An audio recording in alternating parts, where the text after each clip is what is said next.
ശ്രീ മിഥുൻ വിജയകുമാർ, ഇവിടെ ഇടതുപക്ഷത്തിന്റെയും കോൺഗ്രസിന്റെയും ഒക്കെ പ്രതിനിധികൾ ഈ സമരത്തെ വല്ലാതെ പ്രൈസ് ചെയ്യുന്ന ഘട്ടത്തിൽ അവിടെ ഉയർന്നു കേട്ടിരിക്കുന്ന മുദ്രാവാക്യങ്ങൾ ദേശീയത അനുകൂലിക്കുന്ന ജനവിഭാഗങ്ങളെ സംബന്ധിച്ച് ആശങ്കയുണ്ടാക്കുന്നതാണ്. ഒന്ന്, ഉമ്മർ ഖാലിദിനെ പുറത്തുവിടണം എന്ന് പറയുന്നു. ഭാരതത്തിന്റെ സൈന്യത്തിനെതിരെയുള്ള മുദ്രാവാക്യം വിളികൾ നടക്കുന്നു. RAFന്റെ ഉദ്യോഗസ്ഥരെ കൊല്ലാൻ ശ്രമിക്കുന്നു. വനിതാ മാധ്യമ പ്രവർത്തകരെ ഓടിച്ചിട്ട് കൈകാര്യം ചെയ്യുന്നു. ഇതൊക്കെയാണ് കഴിഞ്ഞ 2-3 ദിവസമായി ജന്തർ മന്ദറിൽ നടന്നത്.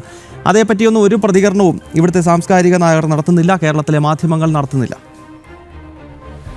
ഞാൻ അതിലേക്ക് തീർച്ചയായിട്ടും വരാം. പക്ഷേ ഇവിടെ BJP പ്രതിനിധിയുടെ സമയത്ത് അതിൽ തട്ടിക്കേറി കോൺഗ്രസിന്റെ പ്രതിനിധി പറഞ്ഞൊരു കാര്യമുണ്ട്. ജനം എന്നെ എന്തോ വേഷം കെട്ടിച്ച് ഇവിടെ കൊണ്ടുവന്നിരുത്തിയെന്നുള്ളത്. എനിക്ക് എന്നെ കുറിച്ച് ഞാൻ ആരാണെന്നോ എന്റെ ഐഡന്റിറ്റി ചോദ്യം ചെയ്യുമ്പോൾ അത് എന്തായാലും ഒരു മറുപടി ഞാൻ കൊടുക്കണമല്ലോ. പക്ഷെ അതിന് മുമ്പായിട്ട് ഞാൻ അവരോട് പറയാൻ ആഗ്രഹിക്കുന്ന ഒരു കാര്യം, ഈ രാജ്യത്തിന്റെ പൊളിറ്റിക്സ് എന്ന് പറയുന്നത് നമ്മൾ പൊതുവെ ലെഫ്റ്റ് സെന്റർ റൈറ്റ് എന്ന് പറഞ്ഞിട്ടാണ് നമ്മൾ അതിനെ വിശേഷിപ്പിക്കുന്നത്. അതിൽ ലെഫ്റ്റിന്റെ ഭാഗമായി ചില പാർട്ടികളുണ്ടാവും, ചില വ്യക്തികളുണ്ടാവും, ചില മറ്റു സംഘടനകളുണ്ടാവും, അതേപോലെ സെന്ററിലും റൈറ്റിലും ഒക്കെ ഉണ്ടാവും.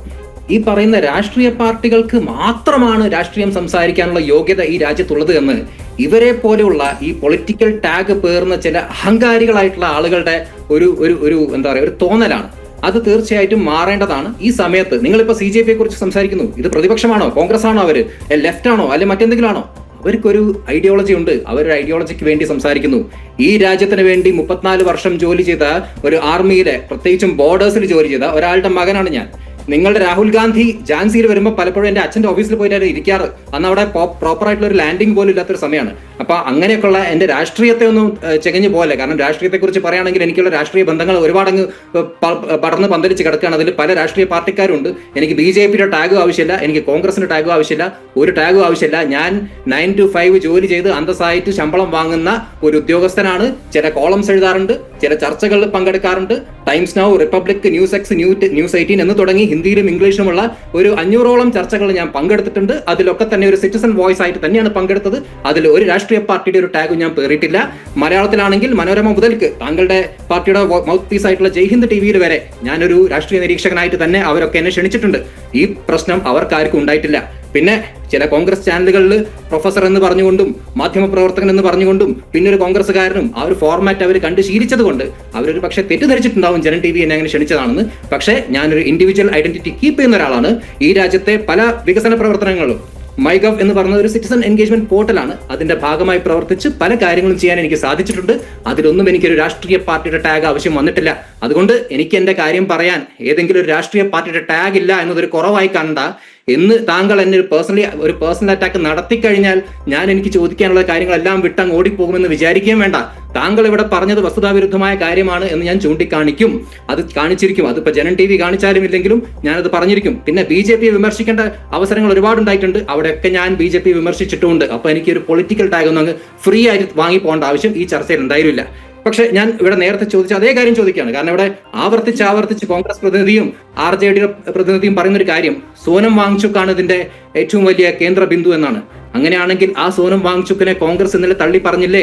കോൺഗ്രസിന്റെ നേതാക്കൾ അദ്ദേഹത്തെ ഒരു ദലാൽ എന്നും അദ്ദേഹത്തെ ഒരു ഫ്രോഡ് എന്നും വിശേഷിച്ചപ്പോ ഇവരൊക്കെ എന്തായിരുന്നു മൗനം പാലിച്ചത്? ഇതേ CJPയുടെ നേതാക്കൾ പിന്നീട് കോൺഗ്രസിനോട് അഭ്യർത്ഥിക്കല്ലേ അദ്ദേഹത്തെ കരിവാരി തേക്കാതിരിക്കൂ എന്ന്. സോനം വാങ്ചുക്കിന്റെ ഭാര്യ രാഹുൽ ഗാന്ധി കാണിക്കുന്ന പ്രൊട്ടസ്റ്റ് ഒരു കള്ളത്തരമാണ് എന്ന് പറയുമ്പോൾ എന്തുകൊണ്ട് നിങ്ങൾ അതിന് എതിരെ പറഞ്ഞില്ല? അല്ലെങ്കിൽ നിങ്ങൾ അതിനെ സ്വീകരിക്കുകയാണോ? ഇങ്ങനെയുള്ള ചോദ്യങ്ങൾ നമ്മൾ ചോദിക്കണ്ടേ? ഈ രാജ്യത്ത് നമ്മൾ രാഷ്ട്രീയം സംസാരിക്കുമ്പോൾ, രാഷ്ട്രീയപരമായിട്ടുള്ള വിഷയങ്ങൾ സംസാരിക്കുമ്പോൾ അതിനൊരു പേഴ്സണൽ തലത്തിലേക്ക് കൊണ്ടുപോകാതെ ഈ പറയുന്ന കാര്യങ്ങൾക്ക് നിങ്ങൾക്ക് എന്തെങ്കിലും മറുപടി ഉണ്ടോ? കാരണം നിങ്ങൾ തന്നെ ഉയർത്തുന്ന പേരാണ് സോനം വാങ്ചുക്ക്. ഞാനിവിടെ കൊണ്ടുവന്ന് പറയുകയല്ല.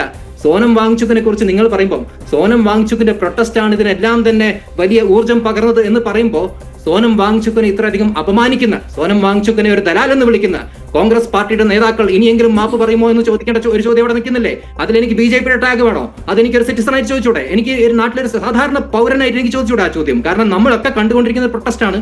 അതിൽ സോനം വാങ്ചുക്കിനെ ഇത്രയധികം അപമാനിക്കുന്ന ഒരു റിമാർക്ക് കോൺഗ്രസിന്റെ ഒരു MPയുടെ ഭാഗത്ത് നിന്ന് വരുമ്പോൾ അതെന്തുകൊണ്ട് കോൺഗ്രസ് അതിനെ എതിർക്കുന്നില്ല, അല്ലെങ്കിൽ അതിനെ ഓൺ ചെയ്യുന്നില്ല? ഏറ്റവും ചുരുങ്ങിയത് അതിനെ ഓൺ ചെയ്യുന്നെങ്കിൽ ഒരു മാപ്പെങ്കിലും പറയണ്ടേ? അതൊന്നും അവർ പറയില്ല. പിന്നെ ഹിമാചലിലെയും ജാർഖണ്ഡിലെയും തെലങ്കാനയിലെയും ഈ കേരള PSCയുമായി ബന്ധപ്പെട്ട വിഷയങ്ങൾ, അല്ലെങ്കിൽ ജമ്മു കാശ്മീരിലെ വിഷയങ്ങൾ, ഇതൊക്കെ പറഞ്ഞു കഴിഞ്ഞാൽ അവർ പറയും, അയ്യോ ഇതിനെക്കുറിച്ച് ഞാൻ പഠിച്ചിട്ടില്ല, ഞാൻ അറിഞ്ഞിട്ടില്ല. ഈ നിരീക്ഷകൻ ഇവിടെ വന്ന് പറയുമ്പോഴാണ് ഞാനിത് അറിയുന്നത്. ശരിയാണ്, താങ്കളെപ്പോലുള്ള രാഷ്ട്രീയ തിമിരം ബാധിച്ച ആളുകൾക്ക് ഇതൊന്നും പഠിക്കാൻ സമയം കിട്ടില്ല. എന്നെ പോലെ രാവിലെ എഴുന്നേറ്റ് പത്രം വായിക്കുന്ന ചില ആളുകൾക്ക് ഇതൊക്കെ ചിലപ്പോൾ ചോദിക്കാൻ തോന്നും. അതിന് നിങ്ങളൊരു സാധാരണക്കാരനായിരിക്കണം. ഈ രാജ്യത്ത് ഒരു പൗരനായിട്ട്, ഒരു രാഷ്ട്രീയ ബോധമുള്ള ഒരു പൗരനായിരിക്കുമ്പോൾ നിങ്ങൾക്ക് രാഷ്ട്രീയ തിമിരം മാറ്റി വെച്ചുകൊണ്ട് പല കാര്യങ്ങളെയും നോക്കാൻ കഴിയും. പക്ഷെ രാഷ്ട്രീയ തിമിരം ബാധിച്ചു കഴിഞ്ഞാൽ നിങ്ങൾക്ക് ചിലപ്പോൾ CJP സമരം മാത്രമേ നിങ്ങളുടെ കണ്ടു മുന്നിൽ കാണുള്ളൂ, അല്ലെങ്കിൽ മറ്റേതെങ്കിലും ഒരു സമരം മാത്രമേ നിങ്ങളുടെ മുന്നിൽ കാണുള്ളൂ. മറ്റ് സംസ്ഥാനങ്ങളിൽ നടക്കുന്ന സമാനമായ വിഷയങ്ങളിൽ നിങ്ങൾ സ്വീകരിക്കുന്ന നിലപാട് എന്താണെന്ന് ചോദിച്ചു കഴിഞ്ഞാൽ അതിന് പ്രത്യേകിച്ച് മറുപടിയൊന്നുമില്ല. അതൊക്കെ ഞാൻ പഠിച്ചു വന്നിട്ട് പറയാം. അല്ലെങ്കിൽ ഈ നിരീക്ഷകൻ ഇവിടെ വന്ന് പറയുമ്പോൾ, അല്ലെങ്കിൽ BJPയുടെ ഈ വേഷം കെട്ടിയ നിരീക്ഷകൻ ഇത് പറയുമ്പോൾ എന്ന ഒരു ടാഗൊക്കെ അവരെനിക്ക് ഫ്രീ ആയിട്ട് ചാർത്തി തന്ന് പറയുകയാണ്.